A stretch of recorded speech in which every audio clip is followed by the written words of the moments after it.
So we move to Chapter 7, Process Costing, Joint Products, and Further Processing. Let's take a look at this first area of process costing, and indeed what we understand by the word and the phrase process costing. We're really talking about a method of costing where identical units are mass produced through a continuous process. So we've got some form of long-winded process and we're producing items of the same type, units. Now, if that didn't make sense, some examples: soft drinks, think Coke or Pepsi, Fanta, etc., possibly cake or maybe paint. So many items of the same type being produced through a process. Now, linked into that, if we do have a process, there's a fair chance that we're going to have some sort of loss, some sort of wastage.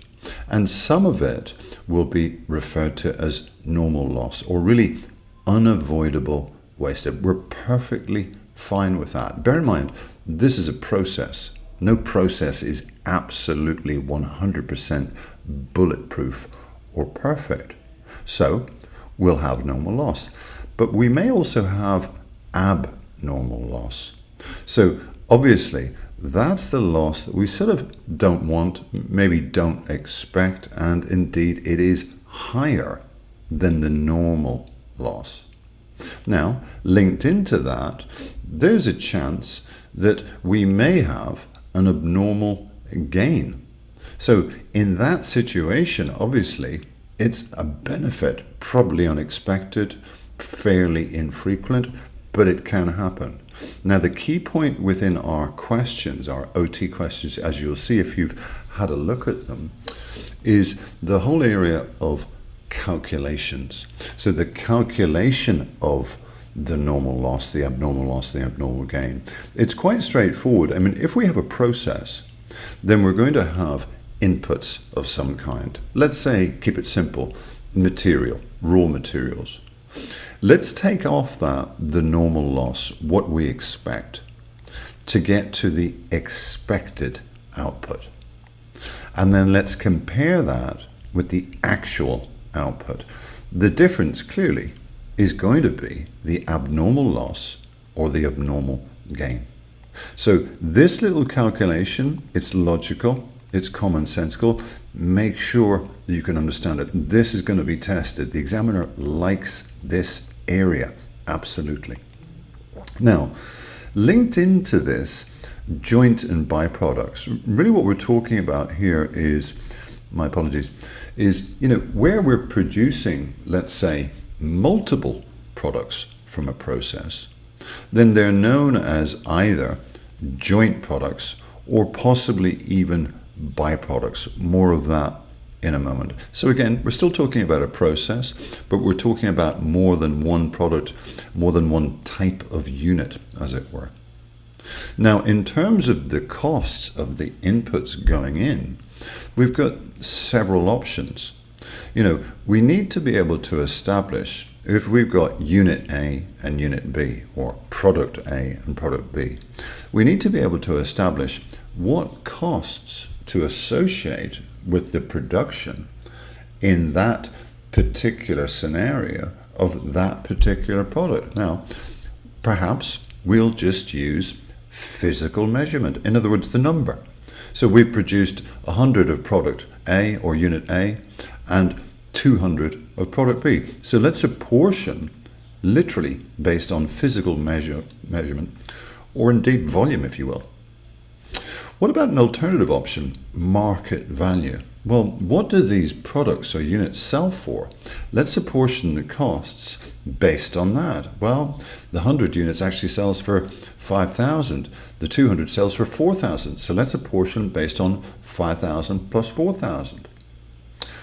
Next area, NRV. Now, this is an important phrase. You'll be familiar with it, net realizable value. Now be careful here, because obviously we're talking about realizable value in the form of some sort of proceeds that we're going to get. But be very careful to deal with the net, i.e., if we're going to, let's say, sell off a byproduct, for example, or if we're going to sell off a joint product, if there's a cost associated with selling that, perhaps an agent's fee or some sort of administration fee, we need to be careful to deduct it. Net realizable value means the value after any relevant deductions. Be careful, that will be tested in the exam. Outside of that, there's a section within the study hub you'll have seen for practice. Do make sure, as I've said elsewhere, that you are on top of all the activities. Our course is based on the theory side, and as much actual question practice we can slot in time-wise in terms of the OT questions. But it's your job as you go through each chapter, as I've mentioned previously, to get the activities done. Don't avoid them. Essential to your success. Now, we talked up top about byproducts. Now, what exactly do we mean? Well, let's say I have a process. It is, in effect, the side effect of making something else. Now note, we may have a significant product and we may have one or two byproducts. In other words, side effects of making that significant product.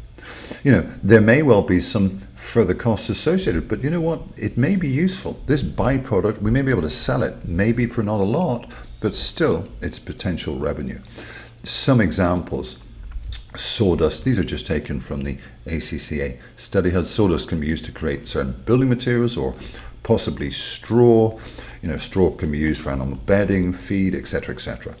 Now, in terms of the accounting side for byproducts, let's note, and let's be careful, here's the rub. So, you know, we've got some sort of process costs, let's say. Let's take off the NRV or the net realizable value of byproducts. I mean, they may be insignificant, but they do have some value. And on that basis, then we get to the figure that we would apportion to our important, let's say, joint products. So in essence, inputs here, then we've got some insignificant but saleable byproducts. Only then do we get to the costs that we want to apportion to the significant, let's say, joint products. Be careful that you understand that section. Now, there will be circumstances where, as I've mentioned, further processing may be required in order to basically finish off a particular product or joint product. What do we mean? Well, let's say if it's to be worthwhile and saleable, you know, we need to ensure that any incremental revenues exceed any additional processing costs. And you'll see down below here the cut and paste that I've made from the study hub. Again, it's fairly straightforward. We see here, okay, so we have some possible incremental revenues, but we also have some further processing costs. So if this is positive, i.e. the difference between the two, then yes, let's process further. If it's negative, then let's not do that. Okay? So fairly straightforward, some element of common sense. I think, you know, the theory within this video is absolutely crucial, and the question practice on indeed your part. Okay? So that's chapter 7, a fairly short one for us, and reasonably straightforward, a couple of little sort of formulas that we'll get better at once we start doing the OT section of the course. I hope that made sense and that your studies are going well. Thanks for listening.